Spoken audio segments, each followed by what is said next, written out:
male cohort is not really improving much. That's why we need to step up our K-12 program, particularly the one that deals with the technical vocational. Okay, this is just a representation of the completion rate on gender, and then the MTS maths. Okay, this slide is just a enumeration of what I have discussed earlier. But look at this slide. Looks at the bottom regions now. Most of the ARM region is really pulling us down as far as the national performance is concerned. That's why the current administration of ARM is really cleaning up their data and cleaning up also some of the well, aside from the enrollment data, the teacher data, and all the data important for planning purposes. The top regions, it varies. Some belong to the region, Visayas region. NCR is top as far as participation. Region 8 in Visayas is topping the elementary NAT. And we're looking at some of these lessons now, success stories that we can scale up. Okay. Now,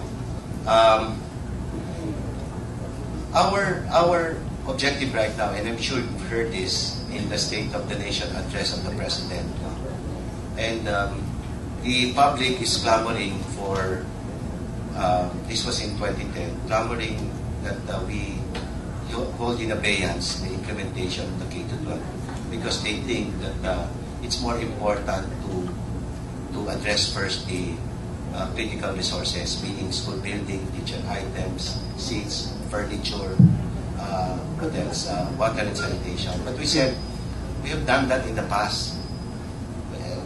We can implement both the addressing the backlog as well as the more fundamental important reform, which is the system itself, hence the K-12.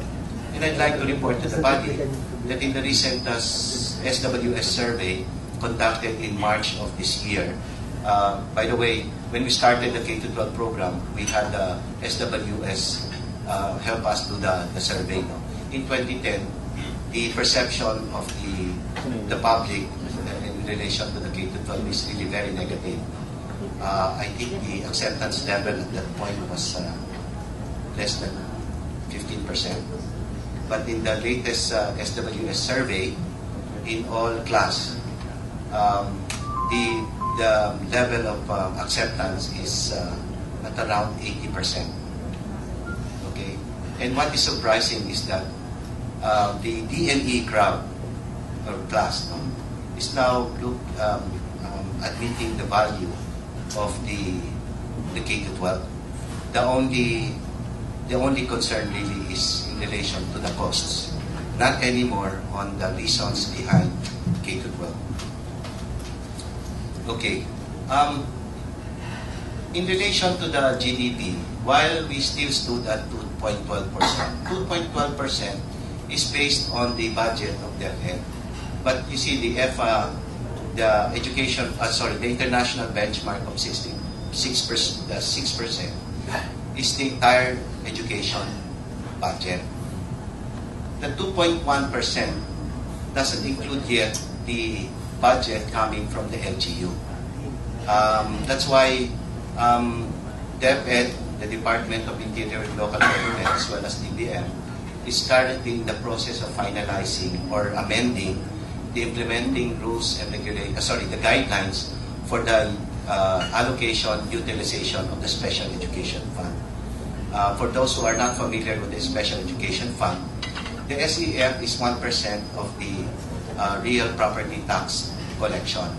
Unfortunately, right now, we don't have any idea as to the level of real property tax collection because what is being reported to the Department of Education, to the local school board, is just the the allocation for the SEM. We don't know what the base of that. No?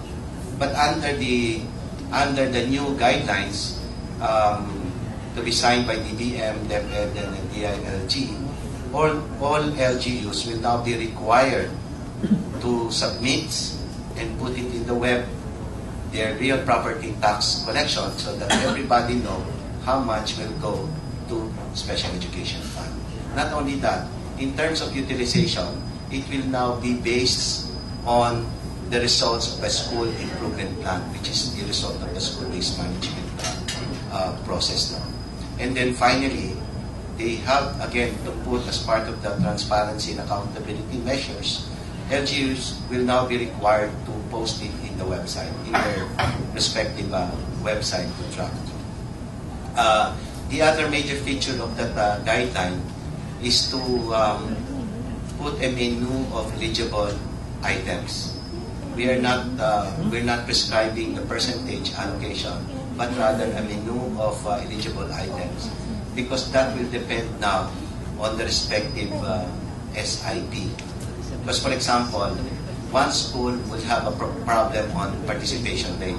They could not attract the elementary school children for a number of reasons. Probably poverty, economic, socio-economic. Probably because of peer pressure.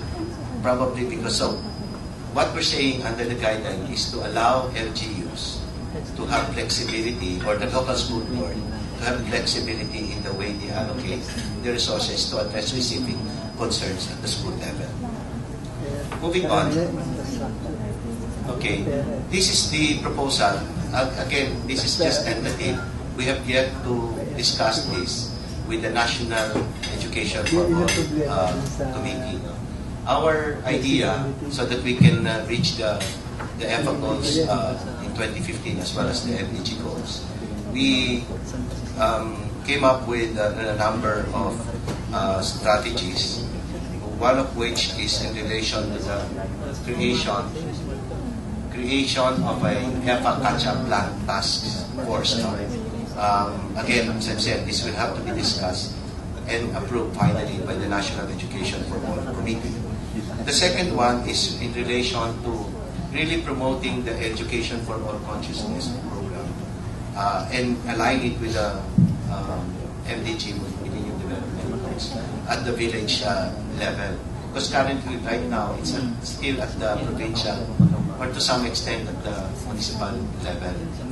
And the good news is that because of this convergence effort of the government, where they created what they call the Human Development Poverty Reduction Cluster, which is a subset of the Social Development Committee, they meet on a regular basis, which means about every other week, every other Thursday, they meet to discuss convergence efforts. That's why right now you can see a lot of alignment between the Department of Social Welfare, particularly on their CCP or 4Ps program, and then the impact of that to the supply side, which is the business of the Department of Education. And then DILG also plays a very important role as far as ensuring that the LGUs covered by the CCP program is at the same page as that of the Department of Education, Department of Health, and the Department of Social Welfare and Benefits. And then the other strategy is looking at program and outcomes that will align to the global targets. Now, we don't know right now that after the MDG, what's next. I've heard that there's a move right now to still look at the MDG goals for the poverty alleviation, but this time packaging it into the Sustainable Development Program. I think that's where the UN is right now moving into. Okay, and then as far as